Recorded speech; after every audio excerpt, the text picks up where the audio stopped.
Police তৃণমূলের, সরকার তৃণমূলের, মাঠ সরকারের।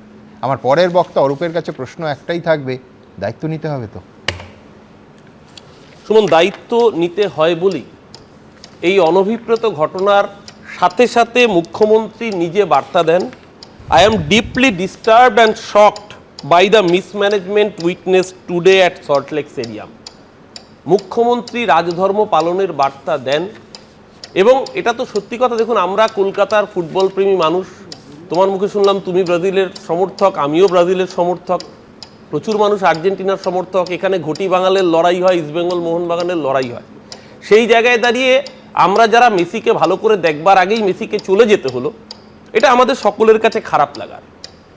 কিন্তু এটা কেন্দ্র করে যে রাজনীতিটা হচ্ছে, একটা পার্টিকুলার পলিটিক্যাল টার্গেট করে, সেই জায়গাটায় যদি একটু আলোকপাত করি আমরা, আমার মনে হচ্ছে দেখুন, ক্রীড়ামন্ত্রীকে বারবার করে টার্গেট করা হচ্ছে। ক্রীড়ামন্ত্রী সেখানে আমন্ত্রিত হিসেবে গিয়েছিলেন, বাই ভার্চু অফ পোস্ট তিনি রাজ্যের ক্রীড়ামন্ত্রী, তাকে আমন্ত্রণ জানানো হয়েছে।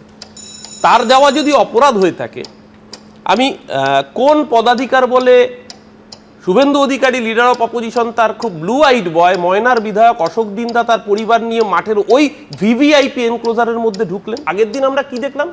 গেরুয়া ঝান্ডা নিয়ে স্টেডিয়াম ভাঙচুর করতে করতে জয় শ্রীরাম স্লোগান। খেলার মাঠে আপনি ব্রাজিলের ফ্যান, ব্রাজিলের পতাকা নিয়ে যেতে পারেন, আর্জেন্টিনার পতাকা নিয়ে যেতে পারেন, রিয়াল মাদ্রিদ আর্সেনালের পতাকা নিয়ে যেতে পারেন, গেরুয়া ঝান্ডা নিয়ে জয় শ্রীরাম মানে